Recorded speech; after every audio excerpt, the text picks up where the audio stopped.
எப்படி பாக்குறீங்க?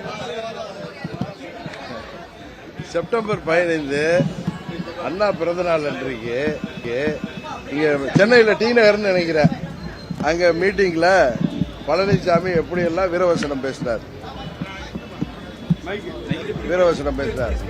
நான் தன்மானம் மிக்கவன், எங்களுக்கு ஆட்சி அதிகாரம் எல்லாம் முக்கியம் இல்ல, வெற்றி தோல்வி எல்லாம் பெருசு இல்ல, எங்களுக்கு தன்மானம் தான் முக்கியம்னு பயங்கர சவுண்ட் விட்டார்.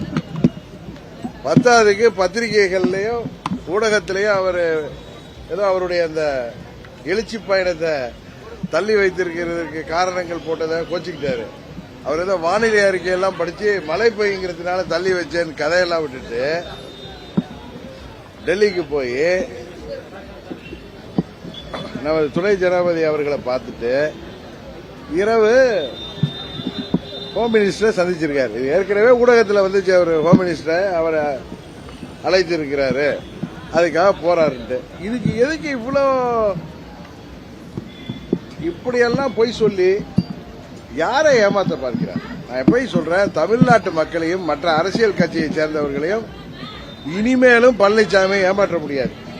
இன்னும் ஹோம் மினிஸ்டரை போய் பார்த்துட்டு அது கூட்டணியில் இருக்கீங்க. ஹோம் மினிஸ்டர் ஓப்பனா இங்க வந்து சென்னையில் ஏப்ரல் 11 இவரை கூட்டணியில சேர்த்து அறிவிச்சுட்டு டெல்லிக்கு போறாரு.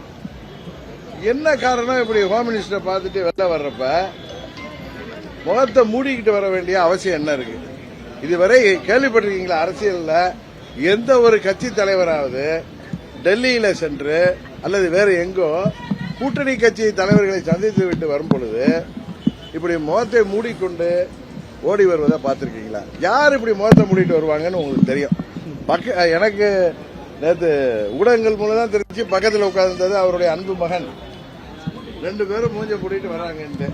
இதுக்கு பழனிசாமி தான் பதில் சொல்லணும். ஆனா சில ஊடகத்தை சேர்ந்த நண்பர்கள் சொன்னாங்க, அது நாங்க இல்ல வேற யாரோ. ஹோம் மினிஸ்டர் வீட்டில இருந்து யாரும் மூஞ்ச மூடிட்டு வெளில போக வேண்டிய அவசியம் இல்லை. அங்க வந்து அவர்களை சந்திப்பதே யார் என்பது எல்லாருக்கும் தெரியும். அது அங்க இருக்கிற ஊடகத்தை சேர்ந்தவருக்கு தெரியும். அவர் எனக்கு சொல்லப்பட்டது, முன்னாடி கூட வந்த சகாக்களை எல்லாம் வேற கார்கள் அனுப்பிட்டு இவர் மெதுவா வெளில வந்திருக்காரு. என்ன காரணம் என்பதை பழனிசாமி சொன்னால்தான் தெரியும். ஆனா அந்த காலத்தில் சொல்லுவாங்கல்ல புலவர்கள்லாம், மன்னர்களை ஏதாவது ஒரு சாதனை செய்தால் அவர்களை இன்று முதல் மன்னரை நாங்கள் இப்படி அழைக்கிறோம் சொன்ன மாதிரி அண்ணன் பழனிசாமி இன்று முதல் முகமூடியார் பழனிசாமி தான் அழைக்கணும். இவர் உருவதெல்லாம் புருடாங்க. சில பேர் இன்றைக்கு இந்த பழனிசாமி அடிக்கிற இந்த கூத்தையெல்லாம் ரொம்ப பெரிய ராஜதந்திரம்னு சொல்லிட்டு இருந்தாங்க அன்னைக்கு. இதை மாதிரி துரோகத்தையும் இதே மாதிரி நம்ம ஊர்ல சொல்லுவோமே இதை மாதிரி திருட்டுத்தனத்தையும் 420 வேலையெல்லாம் ஏமாற்றுவதெல்லாம்.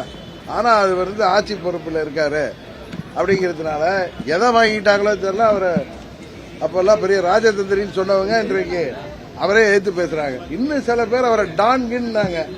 ஆமா உங்கள் டான் தான். அரசியல் தலைவரா இருந்தா அப்படி முகத்தெல்லாம் மூடிட்டு வர மாட்டார். நல்ல வேலை மோமுடி கொள்ளையர் மாதிரி வெள்ளைய, அதான் அது நல்ல வேலை போலீஸ் பிடிச்சி உள்ளார போட்டிருப்பான்.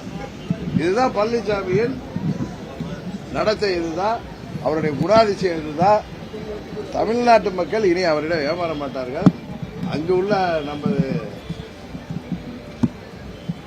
உள்ள தொண்டர்கள், நமது சகோதர சகோதரிகள் இன்னும் தங்களை தாங்களே ஏமாற்றிக் கொண்டிருந்தால் அதுக்கு நாங்கள் பொறுப்பல்ல. இன்னொன்னு சொல்றேன், புரட்சி தலைவருக்கு ஆரம்பித்த அந்த இயக்கம் அது தொண்டர்களால் பொதுச் செயலாளர் தேர்ந்தெடுக்கப்பட வேண்டும் என்பதுதான் அடிப்படை விதி. அதை தான் அம்மா அவர்களும் பின்பற்றினார்கள். அந்த அடிப்படை விதியே மாற்றியதனால் இனி அந்த கட்சி பேரு அதிமுக எடப்பாடி திராவிட முன்னேற்ற கழகம். அண்ணன் எடப்பாடி திராவிட முன்னேற்ற கழகம் தான். அது எடப்பாடி கட்சின்னு தான் சொல்லணும். அண்ணா திராவிட முன்னேற்ற கழகம் என்பது இப்பொழுது இல்லை. புரட்சி தலைவரும் போற்றி காத்த அந்த வெற்றி சின்னமான இரட்டலை வைத்துக் கொண்டு தொண்டர்களையும் தமிழ்நாட்டு மக்களையும் ஏமாற்ற பார்க்கிறார் பழனிசாமி. இந்த தேர்தலில் என்னதான் பணபலம் இருந்தாலும், எத்தனை கட்சிகள் கூட்டணி வந்தாலும் உறுதியாக பழனிசாமி தோல்வியை சந்திக்க போவது உறுதி. சார், நீங்கள் அமித்ஷா சந்திப்பீங்களா? சந்திக்கிறதுக்கான வாய்ப்பு இருக்கா? நான் உங்கள்கிட்ட சொல்றது, உங்களுடைய யூகத்துக்களோ நீங்க கேட்கிற கேள்விகளுக்கு எல்லாம் நான் பதில் சொல்ல வேண்டிய அவசியம்.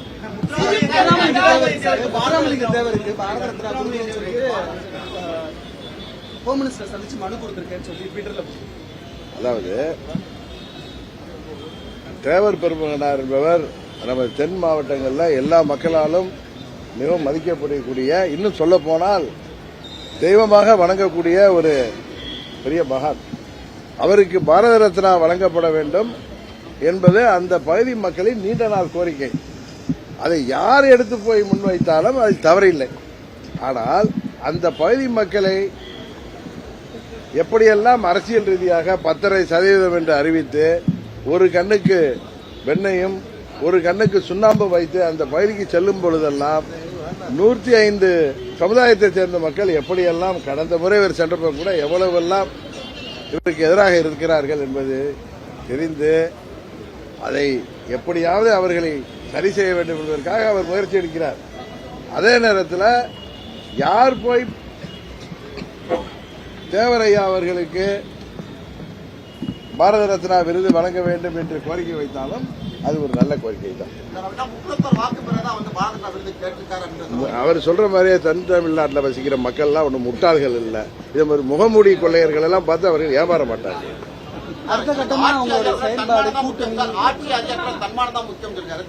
அதான் தன்மானம் மிக்க தலைவர் 15ஆம் தேதி இரவு 8 மணிக்கு சொல்லியிருக்காரு.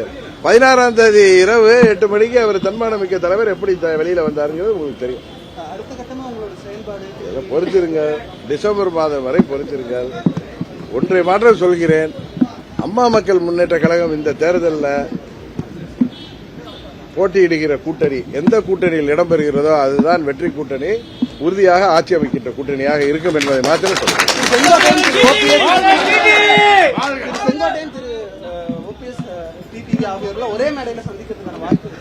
உறுதியாக இருக்கு.